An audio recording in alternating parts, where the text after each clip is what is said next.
Rain gun के ऊपर। ये जो रेन गन है दोस्तों, ट्राइपॉड के साथ इस रेन गन को क्लंप वाली पाइपों के साथ चलाया जा सकता था, जहां फिर अंडरग्राउंड पाइपलाइन डाल के उसके साथ कनेक्ट किया जा सकता था। पर होता क्या है कि जो रेन गन होती है नॉर्मल उसकी हाइट 6 फीट या 8 फीट तक होती है। तो अब हमें रिक्वायरमेंट क्या थी कि हमें ऐसा सिस्टम चाहिए जो कि 12 फीट ऊपर से पानी दे सके, क्योंकि इसकी हाइट 12-14 फीट की हो जाएगी। अगर हम रेन गन को 12 फीट पे भी लगाएंगे तो उसका एंगल जो होता है वो आप देख सकते हैं 27 डिग्री होता है, तो ऊपर की तरफ पानी जा सकता था। फिर दोस्तों हमने सिस्टम जो डिजाइन किया वो ये वाला है जो मैं पीछे आपको दिखा रहा हूँ। तो हमने क्या प्लान किया कि हम लोग वहाँ पे पीवीसी पाइपलाइन डाल लेंगे अंडरग्राउंड, और हर एक तय दूरी के ऊपर हम लोग परमानेंट रेन गन फिट कर देंगे।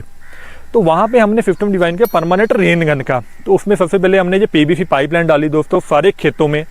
इस पीवीसी पाइपलाइन को सॉल्वेंट के साथ अच्छी तरह जोड़ने के बाद हमने इसको खाली के अंदर डाल दिया। ये हमने 3 फीट गहरी खुदाई करवाई थी यहाँ पे। तो दोस्तों हर तकरीबन 40 से 45 मीटर के ऊपर हमने यहाँ पे टी डाल ली।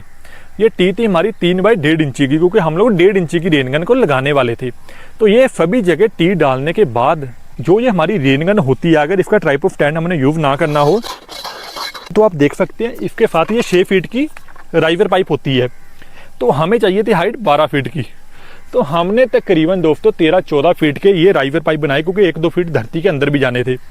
तो ये सारे बनाने के बाद फिर हमें ये था कि अगर ये सारे खेतों में हम लोग रेन गन लगा देंगे तो उसको बंद करेंगे और चलाएंगे कैसे, क्योंकि एक साथ तो सारी रेन गन नहीं चल सकती। तो फिर हमने क्या किया, राइवर पाइप के 2-2 टुकड़े किए और 2 टुकड़ों के बीच में हमने गेट वाल लगा दिया, जैसा कि अभी मैं पीछे आपको दिखा रहा हूँ।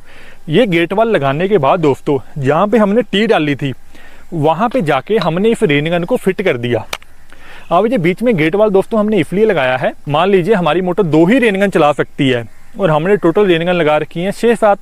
तो हम क्या करेंगे, ये जो बीच में गेट वाल लगे हुए हैं 2 रेन गन का गेट वाल खोल देंगे, बाकियों का बंद रखेंगे, तो वो 2 रेन गन चलती रहेंगी। अब जब यहाँ पे पानी लग जाएगा तो पहले मैं आगे चल के दूसरी रेन गन का गेट वाल खोल दूंगा और पीछे वाले आके बंद कर दूंगा। तो इस तरह से क्या है कि मुझे रेन गन को उठा के शिफ्ट नहीं करना पड़ेगा। अब आप देखेंगे जो हमने ये राइवर पाइप डाली थी जमीन के अंदर, इसकी दोस्तों हमने प्रॉपर कंक्रीट के साथ फाउंडेशन बना दी, क्योंकि रेन गन भी भारी है, ऊपर फिर राइवर पाइप भी भारी है, तो वो कहीं गिर के टूट ना जाए।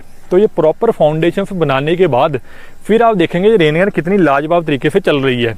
तो इससे क्या होगा कि जो हमारा सुपर नेपियर ग्रास होता है जिसकी हाइट 12-14 फीट होती है, उसमें इस रेन गन सिस्टम के द्वारा बहुत अच्छे से पानी लगेगा, क्योंकि इसकी हाइट 12-14 फीट की है। पानी की दूरी जो एक तरफ जा रही थी वो 30-35 मीटर जा रही थी, दोनों तरफ मिला के तकरीबन 200 फीट दूर पानी जा रहा था।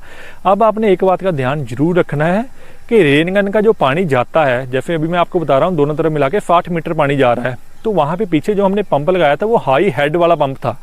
तो किसी भी साधारण पंप के ऊपर आप रेन गन को मत चलाना, आपने हाई हेड वाला पंप ही लगाना है। तो इस तरह से दोस्तों आप भी अंडरग्राउंड पाइपलाइन डाल के अगर सुपर नेपियर में ये सिस्टम कराना है तो इस तरह से आप रेन गन का परमानेंट सिस्टम लगा सकते हैं, जिसको कि उठा के बार बार शिफ्ट करने की जरूरत भी नहीं है।